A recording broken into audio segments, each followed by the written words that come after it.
Okay, I think we can get started. I haven't figured out quite yet how to use the waiting music on Spaces, so do apologize for the blank space there. But today we have Tony Marino here, CEO of Tenaz Energy. We have a new, welcoming a new company to our Twitter Spaces, which we're looking to restart here in a more scheduled way moving forward with some of the quarterly releases and whatnot coming out, and especially for some of the junior companies, nice little opportunity to come up and kind of speak directly to retail on this platform. So welcome, Tony.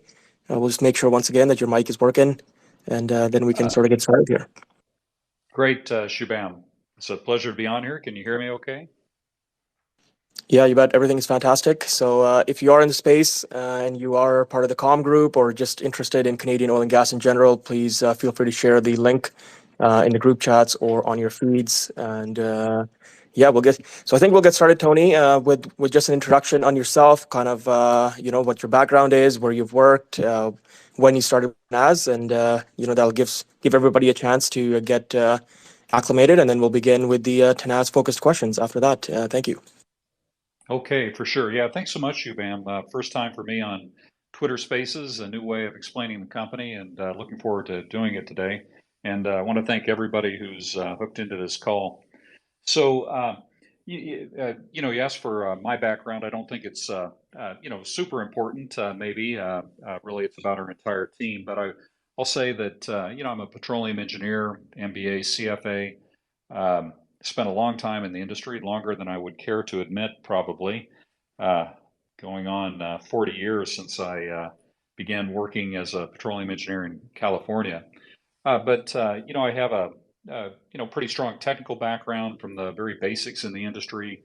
I have spent a lot of my career in M&A evaluation and then ultimately negotiation and leadership of M&A programs. And I ran a few Canadian intermediate-sized companies. Dominion Exploration Canada Limited, which is at the time was a division of Dominion Energy, D on the NYSE. I was with Baytex for 8 years, and then from '04 to 12, and then Vermilion from 12 to 20. And kind of shortly after the pandemic bottom, a group of us from the management and technical ranks at Vermilion formed Tenaz. Uh, we formed the company with the objective of uh, making international acquisitions, primarily overseas acquisitions, where we saw typically greater value and better opportunities for improvement, maybe than we could find in the domestic market. We decided on a recapitalization of an existing Canadian public company as our vehicle to conduct these acquisitions and finance them over time. That vehicle that we recapitalized was Altura. The team that we put together consisted of the C-suite that we have at Tenaz consists actually all of ex-Vermilion personnel. Our CFO is Brad Bennett, who was a treasurer at Vermilion, and our COO is Mike Kaluza, who had the same position at Vermilion previously, and a technical team that, while it's not entirely ex-Vermilion people, has a significant representation there, and we've added some very key elements to that technical team from some of the other successful Canadian companies. So, by and large, it's a team that's been together for a long period of time. Some of us date back more than 20 years now, so we're, I think, quite like-minded and quite dedicated to the same set of objectives, which is really shareholder value running this model that I talked about.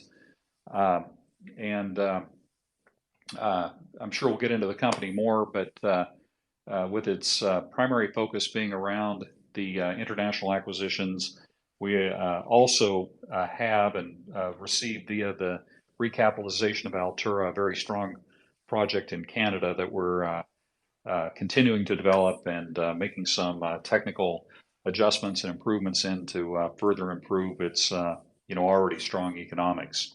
That's kind of the background on Tenaz, TNZ, traded on the TSX. Right on. Appreciate that background. I think it's definitely an interesting time to be in the call it the junior to small cap space, and definitely in your background as well. You've come from some major companies, Baytex and Vermilion, and then now into a smaller, more specialized vehicle, let's say, for a certain business plan there in Tenaz. So I guess tell us a bit more about Tenaz. What's the production like? How are you running your balance sheet? And then sort of some of the things that have happened since the recap. So you recapped, you bought Altura with, as you mentioned, the Canadian asset, and sort of how things gone from then. Obviously, a couple of years there of COVID and lower prices, but looks like you're set up really well moving forward. Thank you. Yeah, well, we think we're very well set up. So, um, yeah, to begin with, maybe we'll talk about the recapitalization and the existing asset, and then I'll try to segue to the main thing that we emphasize, which is expanding the company internationally. So, you ask about the size of the company today. First of all, I'll characterize that just in terms of production. If we don't make any further deals, we would be at about 2,250 BOED for the year. That's our public guidance. Although we work a great deal on this transaction pipeline, and we're very optimistic about our prospects for making additional deals, we don't put anything into the guidance that we don't already have in the portfolio. So 2250 BOED, that compares to a start with the recap that we had of about 1,000 BOED expansion in Canada and the Netherlands asset that we added at the end of last year. And I'm sure we'll have a chance to go in a little bit more into the growth profile in both parts of the company, the domestic and the international. In terms of the balance sheet, the capitalization of the company, we don't employ any debt today. We, on a net basis, we have negative net debt of 14 million Canadian as at the end of the year.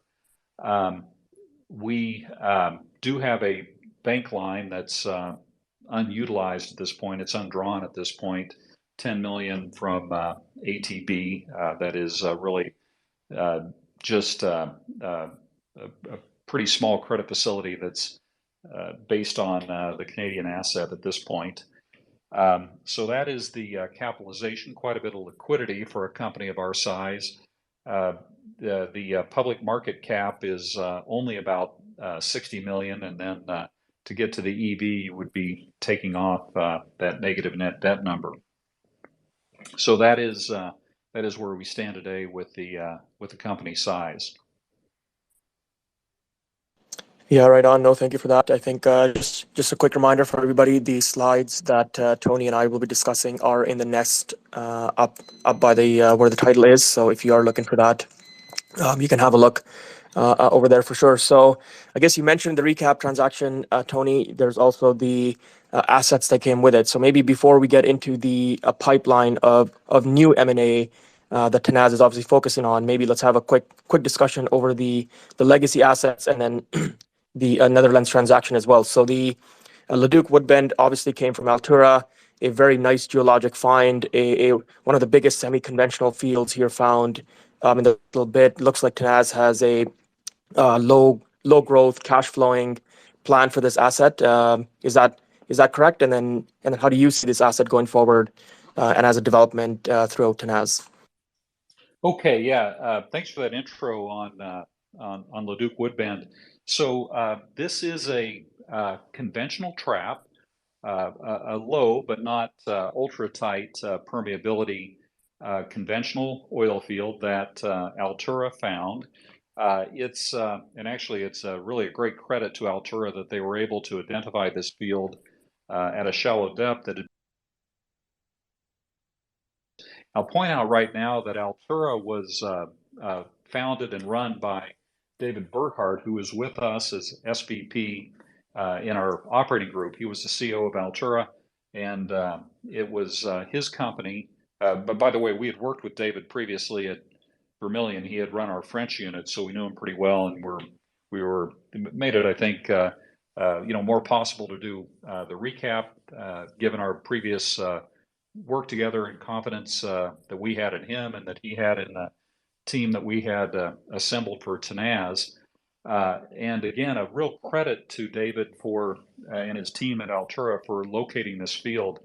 Um, it's only about, I don't know, 20 kilometers or so from Leduc, not very far from Edmonton. It's in a great spot in terms of its surface setup, excellent access to um, the transportation network, to the highways, close to the city, which gives us a ready and very highly qualified labor force in the field, good access to services, not very densely populated in the immediate area around the field. So positive, I think, from a standpoint of all the surface access. More importantly is what's in the subsurface, what they were able to identify uh, uh, in this conventional trap that exists at the Manville level. Specifically, the current member that we're developing within the Manville is called the Rex. It's at a depth of only about 1,300 meters. It had been drilled through many previous times on the way to deeper targets in the area, and it's it's a low permeability reservoir. You can see it there on the logs, but it doesn't really stick out. And Altura recognized this as a desirable target for horizontal drilling. Um, Altura started that development. By the time we did the recap, it was producing about 1,000 BOED. We built that about 20% in the first year of Tenaz to 1,200 BOED last year, and we're guiding to a midpoint of about 1,500 BOED this year. So actually, it's a good percentage growth rate, and we think that those kind of pretty good percentage growth rates can continue. While we do that, given the high returns on the horizontal drilling here, we should be generating quite a bit of free cash out of the asset. Um, uh, it's a kind of a low to intermediate gravity oil, trades at a WCS price, actually usually a little bit better without any diluent being applied. Um, and of course, it uses horizontal wells with multi-stage fracs to enhance the productivity. At the time that we did the recap, Altura was drilling wells in the range of about 1.5 miles in length. I think they started off at about a mile, mile and a quarter, and they'd been moving up in length. We've since expanded that, reaching just almost a 2.5 mile length on some of the recent drilling. And this is a kind of the steady technical improvement that enables us to bring down the development costs, improve the recycle ratios, improve the free cash generation of the property, even as it continues to grow. There have been other changes in the frac recipe that have helped us get to basically 100% frac placement on somewhat tighter frac spacing maybe than had been used in the field previously. We've had improvements to the geologic description that allowed us to keep the wells in zone, and that's also a major factor in getting this close to 100% frac placement. So it's a good field to begin with. Quite an amazing, I think, find that Altura made. As you mentioned, it's one of the bigger conventional or semi-conventional pools to be found. I think if you map it all the way to the field limits, you can place upwards of 500 million barrels of oil originally in place. We have I would say almost the entirety of the main developable part of the field under lease. Sometimes we're able to make little leasing expansions in it, but really we've got most of it locked down. It has quite good infrastructure for longer term growth. Without too much infrastructure investment, we can continue to grow it at this pretty good percentage rate. Probably ultimately can reach double or a little bit more, maybe close to triple the existing field size. And we think under a reasonable price scenario, all the while that we'll be doing that, we should be throwing off free cash, which is really the ultimate objective of the company. So that is the Rex member development in this Leduc Woodbend field that constitutes our Canadian asset. That asset at 1,500 BOED is about 2/3 of our guided rate for this year, again, absent any other acquisitions, and the other third would come from the new Netherlands asset. Awesome. That's a very, very detailed description there. It's always nice for a junior company to have not just a cash flowing asset, but one that you can then grow, and it just gives you this free cash flow and growth to fund your other part of the business plan. So when we look at what else Tenaz is doing, there was a recently announced a transaction in the Netherlands. You bought some offshore production along with some infrastructure as well, and a very creative transaction, we can say, where Tenaz took on some of the decommissioning liabilities, paid a very little upfront for this transaction, and an area that you would be familiar with given your time with Vermilion in the past and their assets up in Europe and the Netherlands. So I guess if you can just provide some detail on the transaction and maybe some information as to how the deal was cultivated, such that it was very, very cheap upfront price to Tenaz, and yet gives you the production capacity along with the some of the pipeline and other infrastructure, I believe, that also came with it, sets the company up again very, very nicely. Yeah, Shubham, that's another nice setup description for the asset. And for a minute here at the beginning, I'll just zoom out to the overall strategy that we have internationally. So, and then I'll get into a specific discussion of the asset and the transaction. So the main objective that we have in Tenaz is to make acquisitions overseas, and the list of geographies, kind of in order of preference, would be first in Europe, where, as you point out, we have a great deal of experience previously. Secondly, MENA, where the personnel in the company also have a great deal of experience. By MENA, I mean Middle East, North Africa. And thirdly, it would be the Americas. Latin America, and some potential, I would say, for optionality anyway to make deals in Canada. Of course, we have a great deal of experience both in Canada and the United States. Had a lot of success in the past making acquisitions and then improving the performance. But I'd say it's still kind of a tertiary emphasis of ours. We do feel that there's a number of advantages in the international market. First of all, they typically do occur at lower multiples than you find in North America. So there's kind of this has been true actually for a long period of time, and multiples, I would say, have come down for private assets and, as you know, in the public market as well throughout the world over the last few years. But they still, this differential exists where they're still lower overseas in terms of entry prices or multiples than they are in North America. And so when you have that, it translates, in the way I think of it, into a higher base rate of return, typically on acquisitions in the overseas market. You get a second element that I think is advantageous overseas, and that is that typically the opportunities for improvement in these assets are greater than you have in North America. And that's just because the North American industry is really quite an efficient one. It's been an industry really that's had a number of big technological innovations, horizontal drilling with multi-stage fracs being the most prominent of those, but a number of technological innovations that have been adopted on a widespread basis over the past 20, 25 years.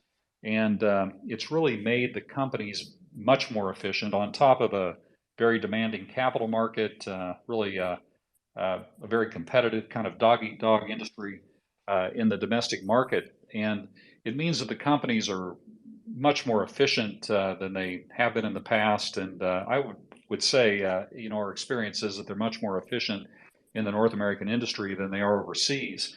As a result, when we make a deal internationally, particularly when we're the operator, specifically when we're the operator, there's a much greater opportunity for improvement in the performance of the assets overseas than for deals that we make in North America. I would say in our experience in the previous companies, we made Canadian deals, we made even US acquisitions, and we were able to improve how those assets perform. But still, the opportunity for folds of improvement was greater when we bought internationally than domestically. Oftentimes when you're buying overseas, there just hasn't been the same degree of technical scrutiny and kind of operating efficiency applied. Oftentimes you're buying from some of the larger companies. They could be ex-NOCs. They could be some of the majors that, while they're good at a wide range of projects, specifically really the bigger end of the spectrum, these mature fields that we would be buying aren't really their forte in terms of being able to bring down the unit costs and produce growth out of some of the more mature assets. So it's more desirable typically to buy in that overseas market. And the other thing that the overseas market offers, I would say, particularly in European gas, is a better priced market that has higher margins than you would typically find in North America. Brent continues to trade at a decent premium to WTI, but for the crude market, but for gas, there's a substantial difference in the gas prices, and that's a difference that has persisted even with kind of some of the normalization that has occurred in European gas over the past couple of months. So still, a price advantage overseas and a margin advantage. So our first transaction that we made is in the offshore Netherlands. It happens to be, in this case, a non-operated asset. Certainly the preference that we have in the company is for operated assets, because then we can get at that second type of improvement in operating results as we go forward. This one, though, is a non-operated acquisition that is really quite high rate of return from the very beginning. We've got a competent operator in there, and so we're quite satisfied in this case to be in the non-operated position, even though most of the deals we make would be operated. It's in the offshore of the Netherlands. This is a very important province historically, and I think to the future of Netherlands and European gas supply. A little bit more difficult to operate onshore there, and so there's really, I think, all the investment, all the emphasis going forward for Netherlands will be in offshore assets where we made this first deal. It's a series of fields primarily operated by two quite qualified and good independents there, major independents, Neptune and Wintershall. The rate on the asset is about 750 BOED, so in the range of 4.5 to 5 million cubic feet a day. Yes, the fields are mature, but actually they still offer a number of opportunities for development going forward. Pretty low base decline, in the range of 10% or maybe just a couple percent more than that on kind of a no capital basis going into the fields. There are a lot of opportunities in the existing well set to effect workovers, improvements in the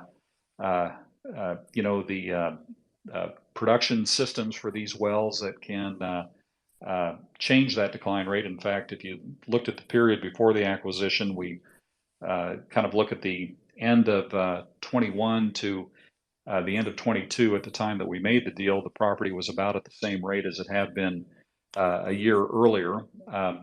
And there's a number of already discovered gas fields and a couple of significant oil fields that have not been developed within this portfolio. So we think it's actually a very strong asset set that is going to perform pretty well over a long period of time.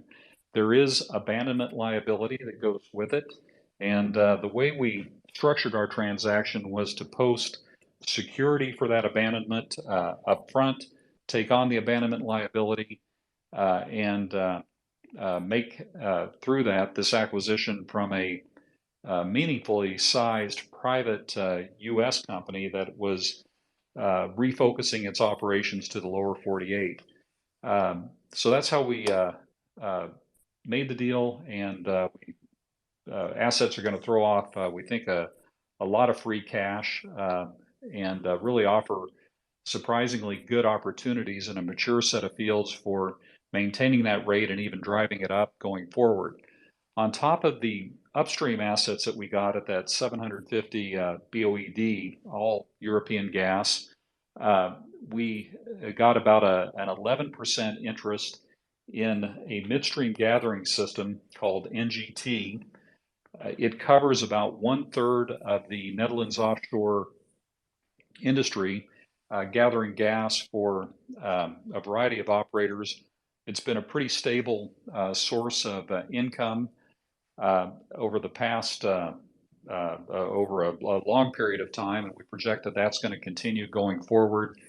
Um, so we're very happy to have that midstream asset, which effectively defrays OPEX on our set of properties.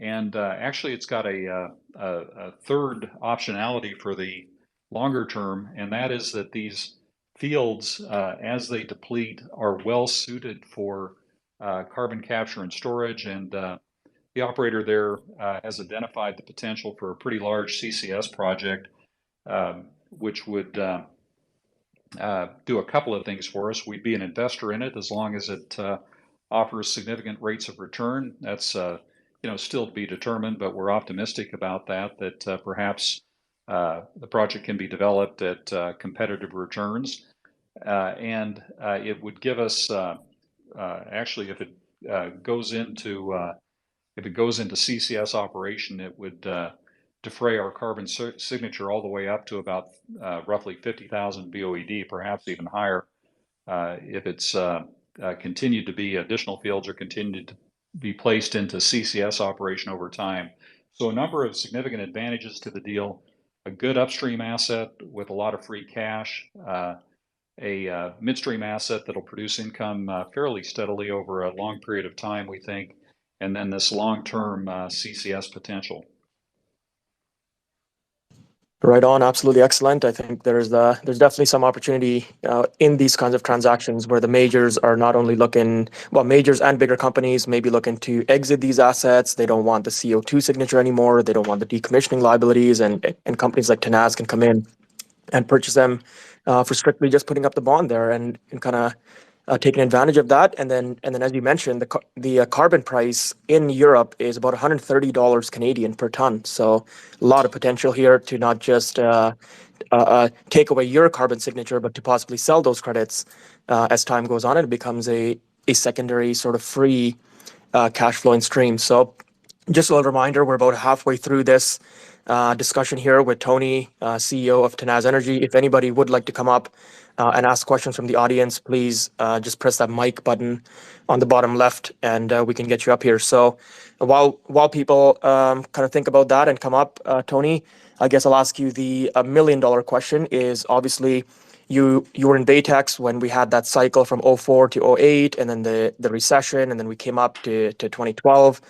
Vermilion, of course, as well, 2012, and then 2015 we had the drawdown, the big shale boom. What are your thoughts on kind of this cycle now here moving forward? Looks like the world is moving more towards the unconventionals, high declines. Oil, it seems to be getting harder to find. Any thoughts or comments as to how you see this cycle here playing out? That's such a great question, Shubham, and it really makes me think back to the uh, how different this industry is today versus when we started that period. You know, it was really that period that you covered from '04 to 20. While we did have some up periods in there, especially prior to the financial crisis, it was a very tough kind of grinding period for the industry, and probably the last 5 years of it, 15 to 20, were the kind of in a way the toughest of them all, with a huge growth in the shales in the U.S. kind of and Canada too, kind of restraining prices. Um, a lot of investment into the industry during that time, and it's a very different picture, I think, today. You know, as you point out, there's a much higher decline rate in the global industry. You've had a pretty big component come in from the ultra tights in North America. Um, there really isn't nearly as much investment going into the upstream industry uh, today and projected, I think, for the next couple of years doesn't look like it's going to change that much compared to uh, even 5 years ago.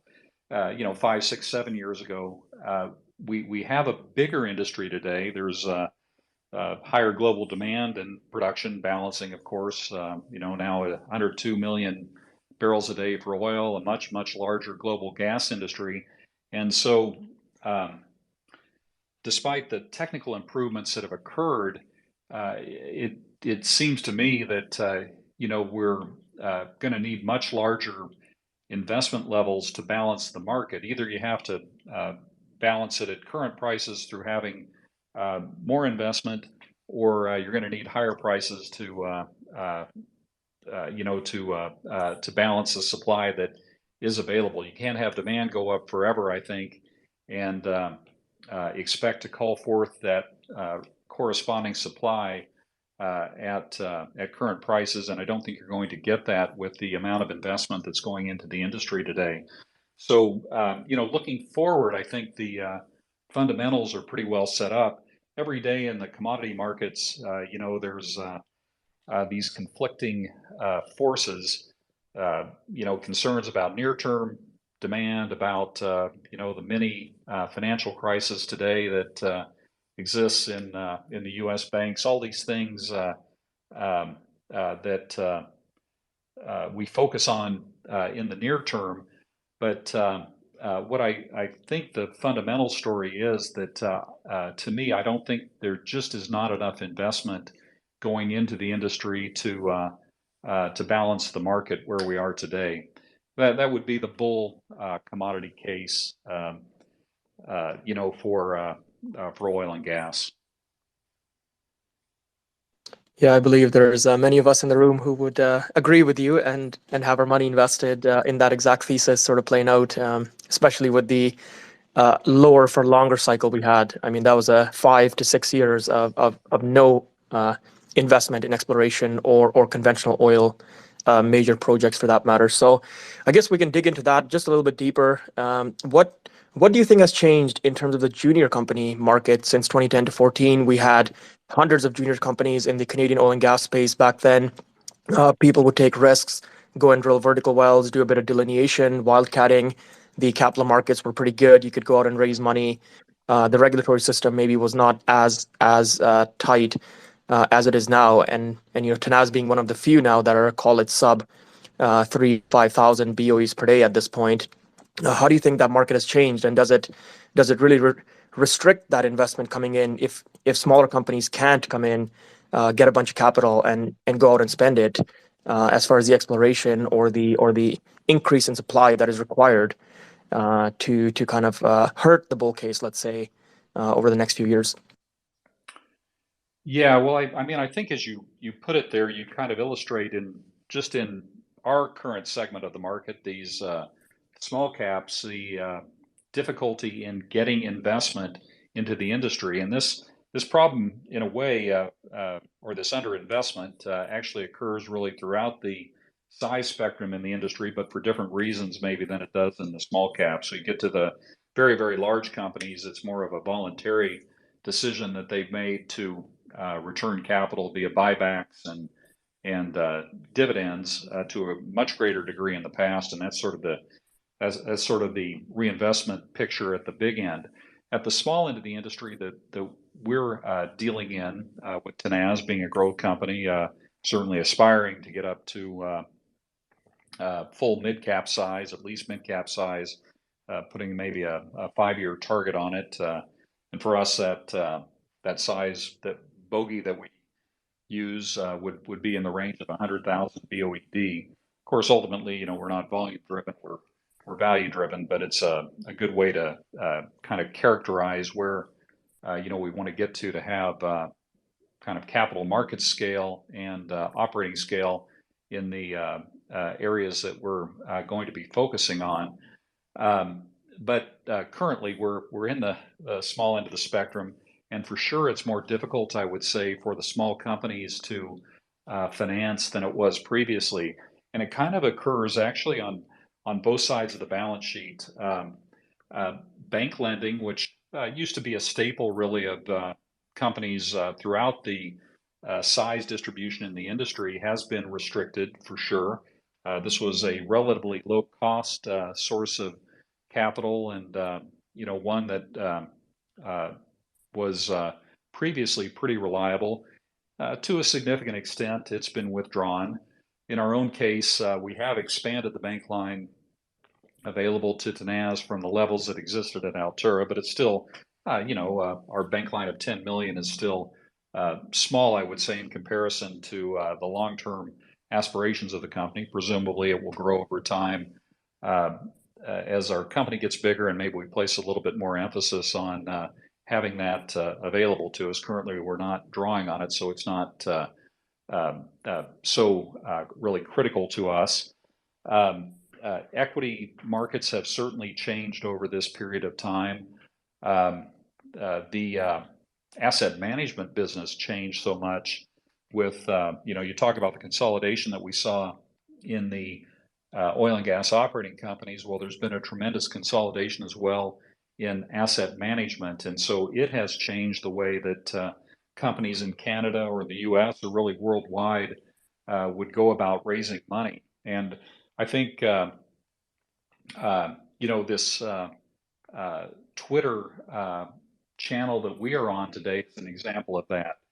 Rather than immediately turning to big institutions to source capital and to support and to source, let's say, buying demand for the stock day to day in the market, there's much more of this direct marketing to retail investors, whether it's small retail, high net worth, family offices, small institutions. There's more emphasis on this part of the market, and it's a different medium for accessing them. And what we're doing today is an example of that. So I would say there is less overall capital available, probably less capital available for a number of these organic growth companies in Canada.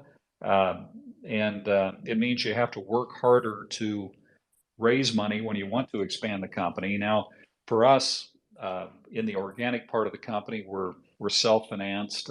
We have free cash coming out of both sides of the business, both Canada as it continues to grow and significant free cash contribution even from this initial Netherlands asset that we have, and that was really a self-financing deal. As we seek to get bigger in these international acquisitions, that undoubtedly at some point for the bigger deals we'll not be able to finance all of it internally, and we'll turn to the capital markets. Based on what we saw in the recap, we think that we'll have institutional interest in our acquisitions, and we're pretty confident that we can bring high enough rate of return opportunities to the market that we can secure this financing for the existing producing property acquisitions that we're seeking to make in this acquire and exploit strategy. Perhaps it would be a little bit different, maybe more difficult if we were pursuing a pure organic strategy, one that was not free cash flow positive. That kind of growth capital is, certainly more difficult to source than it was in the past. We, recognize we're living the challenges of a small cap company today, but we do think that there is acquisition capital, every indication that we have available if we can bring the right deals. I'm quite confident that the deals that we do make and the bigger ones that we bring to market are going to be high rate of return. We're very careful as we go about evaluation of the assets that we're seeking to buy, and as we negotiate and structure these deals.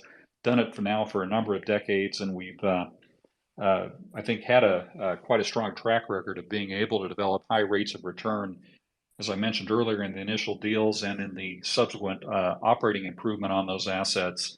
And every indication that we have is that we'll be able to successfully finance when we do that.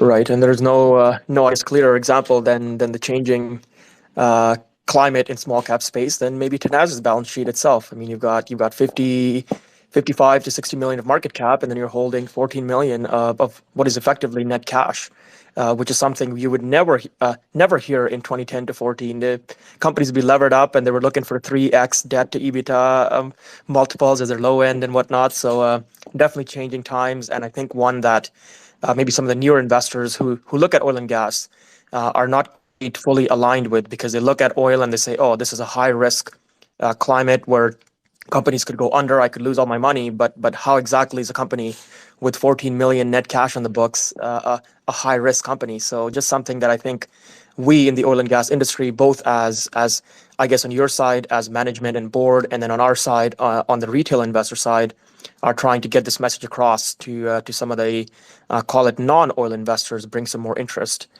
in the sector going forward. So I guess a- another quick reminder, anybody in the audience, I know you're feeling shy, but if you do want to come up and ask some questions, please press that mic button and we can get you up there. If not, I've got a few more here. We can continue on until the top of the hour there, Tony. And I guess one of the interesting things you mentioned there was that your team, obviously very distinguished in terms of the acquisitions you've made in the past. I believe your excuse me, your corporate presentations mentioned $6 billion USD of M&A activity in the past between your teams. So, what do you see in the M&A market now? There is this lack of M&A that I think some of us are seeing. The question is it because of a big difference between the buyer and seller and what they're looking for?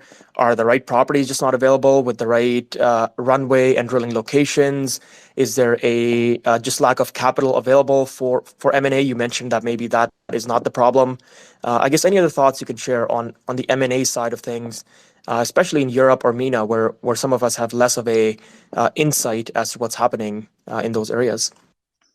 Yeah, I mean, if you, I think the useful way to look at this is to look back at the market environment that we've had for the last couple of years. So we did our recap about a year and a half ago. That was in, I think we announced in August 21. We closed it right at the beginning of October 21. And the commodity market at that time was coming out of this huge trough that we had during the COVID period. That inevitable recovery and run up in oil and gas prices was tremendously accentuated by the war, and really even the kind of the run up to the war, end of 21, first couple of months of 22, that just led to this explosion in both commodities, especially in European gas. And when you have that kind of increase in commodity prices, uh, it is, I think, almost inevitably going to lead to a big gulf between what the sellers are willing to accept and what the buyers are willing to pay. Uh, we're a very careful buyer. We're a value buyer. Um, Certainly, we one of the things that we intend to do is to not make mistakes in the technical evaluation of these properties. What we say is we like to try to reduce the controllable risk in these deals as low as is possible, and that's why we put so much emphasis on the engineering, the geoscience, the tax structuring of our deals.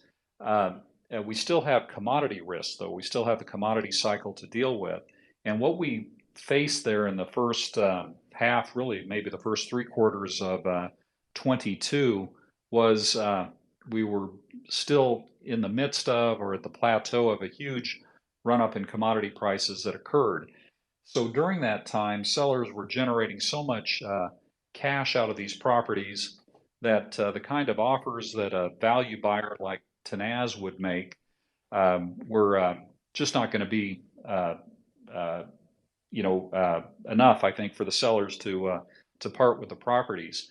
We made a number of offers, some on quite large asset sets, some multi-country, very large deals, ones that would have actually taken us to kind of a 100,000 BOED rate bogey that I talked about earlier, yeah, in single deals. and a number of smaller deals kind of all across the size distribution. During the first 3 quarters of 22, almost none of those transacted. Some of them were deals in the market, some of them were unsolicited offers that we had made, but almost none of it transacted to any party. And that was just the nature of the market at the time when you'd had this huge run up in prices and maybe unrealistic expectations on the part of the sellers. We did see that begin to change in Q4. We got our first deal done. It had, unusual characteristics because I think of the seller that we had and their objectives and the nature of the property that enabled us to make a very good value deal there. But it also reflected a beginnings of the change in, I think, in the asset market. I do think that there are quality assets available, the kinds of things that we'd like to own and have under our control, the kind of product exposures that we want, the kind of technical development opportunities that exist on these assets. Those types of properties are available in the market, and I think that the current commodity environment, which still offers good margins and quite strong cash flows and free cash flows from these properties, though is the expectations in the market today create an environment where sellers and buyers, particularly the sellers of the kind of properties we're interested in and what we're willing to pay for them, have come much closer together, such that when we look at what we call our transaction pipeline today, the deals that are available to us, I think there's a much greater ability to transact, a much higher probability of transacting than we had when we immediately after the recap at the end of 21 and maybe the first 3 quarters of 22. So for us, it's a better market than we had previously. I think the assets are out there within these geographies that we talked about. First Europe, second MENA, third the Americas. And I think there's much greater realism on the part of sellers. And when we make these kind of deep value offers that we make, I think the sellers and potential sellers that we're dealing with are much more likely to transact. So it's I would say, a better transaction pipeline than we've ever had previously, with higher probabilities of transacting and still the kind of returns that we're targeting.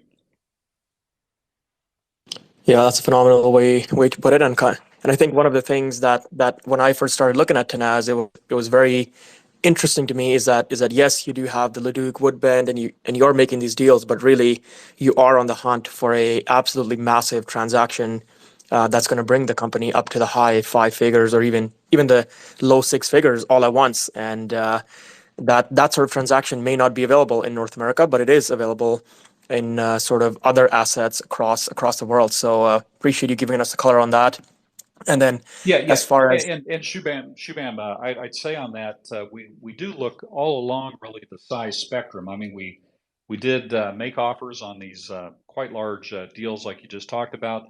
We are working though a number of things that are in the middle of the range and in the lower part of the range too. So we're looking for a return, and we're willing to build it at reasonable steps if the very large deal isn't available. Yeah, I know you better appreciate that color as well. So I think something that people should definitely keep in mind when they look at Tenaz. You're not a company that just wants to grow Leduc Woodbend by 20 or 30% per year. You're looking to get bigger, and especially with your European and sort of global expertise in the past as well with the team you've built. And one of the interesting things that also you mentioned there is I got sent a table from 2012, I think it was, of companies that were at 2,000 to 4,000 barrels per day, and they were trading at 10 to 13 times cash flow. And today we're here. I just ran the numbers on Tenaz, and you're trading at $20,000 a BOE, roughly 2 to 3 times cash flow, somewhere in there. So it just goes to show, when you say that you're de-risking the acquisitions, I mean the stuff that's out there is available so cheaply from a cycle perspective that it just makes sense, possibly. Well, it does make sense for a lot of companies to go that way. So I think we can wrap it up here with one final question. I think one that many here in the room would be wondering is when you look at anything outside of North America or even within North America, how do you properly account for the geopolitical risk? Is it overstated in a lot of cases you find? Are people too risk averse in that sense? What are your thoughts on that? And then we can maybe wrap it up here. Thank you. Okay, yeah, Shubham, that's another great one and a good one to close on. So uh, there are certain jurisdictions, certainly within those regions, within those continents, that we would not consider. I mean, obviously there are uninvestable ones, and we kind of highlight this with a map in our investor deck, showing that there are a lot of places we have experience that we don't consider investable. However, I think in a wide range of these other countries that we do color dark blue on our map, uh, the probably the perception of risk is overstated.